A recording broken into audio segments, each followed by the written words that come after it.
Hello students, today I am going to start our new chapter, chapter 8, मन की रोशनी। यह एक कहानी है। इस कहानी के माध्यम से लेखक हमें यह संदेश देना चाहते हैं कि हमें हमेशा अच्छे मार्ग यानी सही और अच्छे रास्ते पर चलना चाहिए। किसी की सफलता से ईर्ष्या करने के बजाय उसके अच्छे गुणों को प्राप्त कर खुद को भी सफलता पाने के योग्य बनाना चाहिए। आइए अब पाठ शुरू करते हैं। इस पाठ में दो मुख्य पात्र हैं, एक प्रशांत, दूसरा विवेक। जैसे कि इस चित्र में हम देख सकते हैं, ये प्रशांत है और ये विवेक है। तिमाही यानी क्वार्टरली एग्जाम का रिजल्ट घोषित हुआ। प्रशांत ईर्ष्या से भर उठा। कारण था कि विवेक को प्रशांत से अधिक नंबर मिले थे, जो कक्षा में पढ़ाई के मामले में प्रशांत से सबसे बड़ा कॉम्पिटिटर था। स्कूल के प्रबंधक का बेटा होने के कारण प्रशांत को इस बात का झूठा घमंड था कि उससे अधिक नंबर किसी और को नहीं मिल सकते। लेकिन जब रिजल्ट आया तो उसे निराशा हुई और अब वह अपमानित महसूस करने लगा था। 3 महीने पहले जब विवेक ने क्लास 6 में एडमिशन लिया था तो वह कक्षा में प्रवेश कर लेने वाला आखिरी छात्र था। क्लास 5 तक वह गांव के स्कूल में पढ़ता था। पहले तो लड़कों ने भोंदू ही समझा था उसे, लेकिन बाद में जब लड़कों को पता चला कि विवेक अपने स्कूल का सबसे अच्छा विद्यार्थी यानी स्टूडेंट है और वह अपने स्कूल में सर्वोच्च स्थान पाने वाला छात्र तो है, वे लोग विवेक को सम्मान की दृष्टि से देखने लगे। प्रशांत भी उन्हीं लड़कों में से एक था, लेकिन वह मन ही मन विवेक से कटा रहता था क्योंकि उसके नंबर विवेक से थोड़े कम थे और प्रशांत के मन में डर बैठ गया था कि कहीं विवेक उसके आगे न निकल जाए। बाद में परीक्षा फल आने पर हुआ भी वही। प्रशांत को विवेक से पूरे 50 नंबर कम मिले थे। रिजल्ट आने के बाद प्रशांत विवेक से बात करना बंद कर दिया। विवेक प्रशांत से बात करने की कोशिश भी की, लेकिन वह बात नहीं किया और उसकी बातों को अनसुना कर वहां से निकल जाता। अब प्रशांत ऐसे षड्यंत्र के बारे में सोचा करता था कि वह किस प्रकार विवेक को पीछे कर स्वयं उससे आगे निकले। आखिरकार उसे वह मौका मिला। सभी छात्र साइंस प्रैक्टिकल में बिजी थे। प्रशांत टॉयलेट के बहाने अपने क्लास में आया और विवेक के बैग से साइंस और मैथ्स के नोटबुक निकाल लिया और अपने बैग में रख लिया और फिर से प्रैक्टिकल में लग गया। स्कूल की छुट्टी होने के बाद वह यानी विवेक और लड़कों की तरह अपना बस्ता लेकर घर चल गया। दूसरे दिन वापस आकर अपने नोट्स खो जाने की बात सबको बताई। नोट्स ना मिला, उसके बाद उसने अपने क्लास टीचर को शिकायत की, लेकिन कोई हल ना निकला। धीरे धीरे वह उदास होता चला गया। आखिरकार महीनों की मेहनत जो थी, उसका मन पढ़ाई से भी उचटता जा रहा था, लेकिन अध्यापकों द्वारा समझाए जाने पर उसने फिर से पढ़ाई में मन लगाना शुरू किया। धीरे धीरे विवेक का फिर से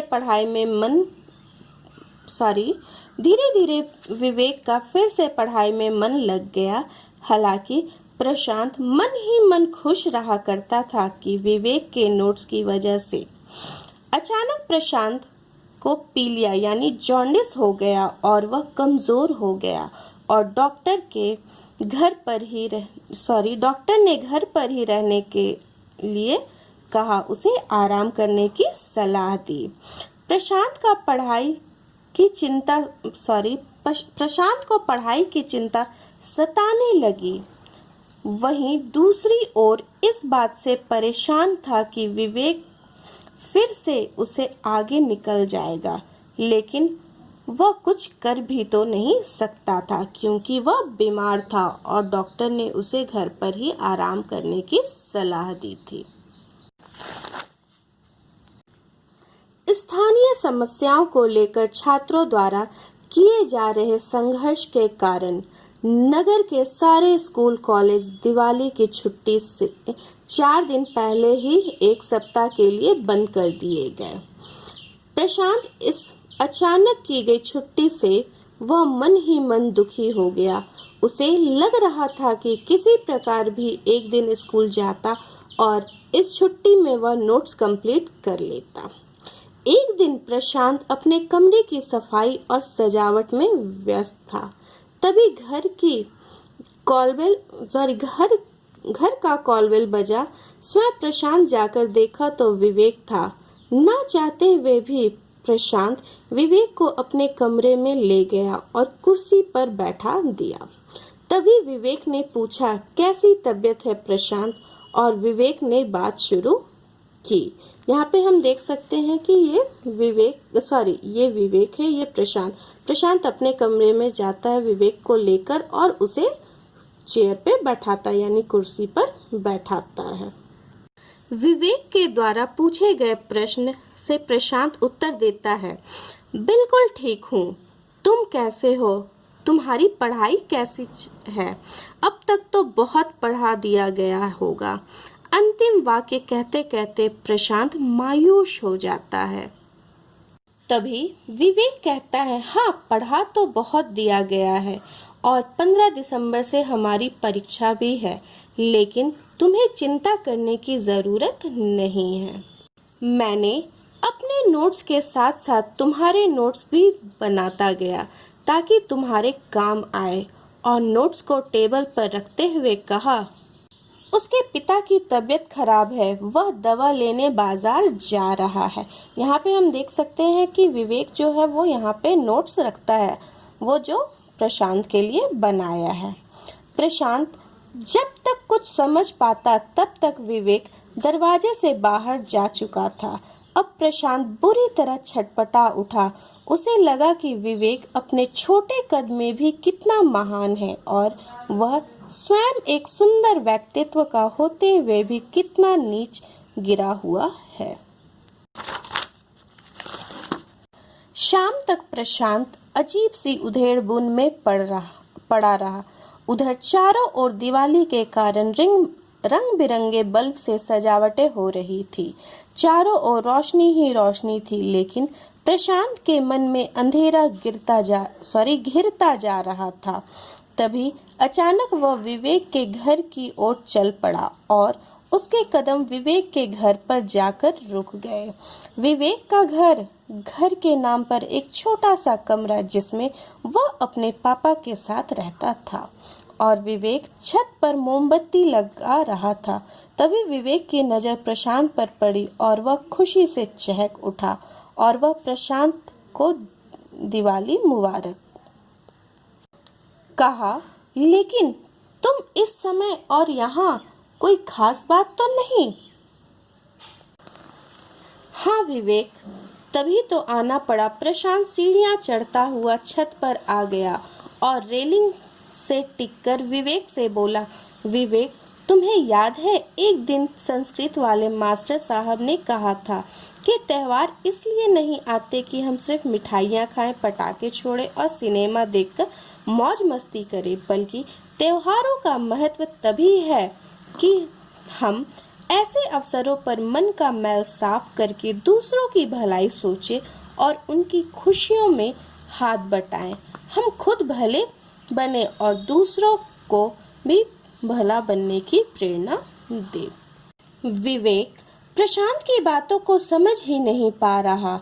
वह चुपचाप उसकी बातों को सुन रहा था। प्रशांत ने अपनी बात जारी रखते हुए कहा, विवेक, आज दोपहर जब तुम अपने नोट्स लेकर मेरे पास आए तो अचानक मेरी आंखें खुल गई। मैं तो तुम्हें अपना दुश्मन मान बैठा था और तुम थे कि सदा मेरी भलाई की बात सोचते रहे।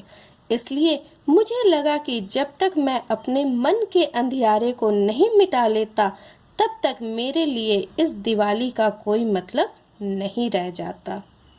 फिर प्रशांत बातों बातों में यह बता ही दिया कि विवेक, तुम्हारे नोट्स मैंने ही चोरी किए थे और उसे फाड़कर गंदे नाले में बहा दिया था ताकि मैं तुम्हें परीक्षा में पीछे कर सकूं, लेकिन मैं बता नहीं सकता कि मुझे इस बात का कितना दुख है। लेकिन आज के दिन इस रोशनी की कसम खाता हूँ कि जब तक पिछले नोट्स की कॉपी बनाकर तुम्हें दे ना दूंगा उन्हें मैं भी नहीं पढ़ूंगा।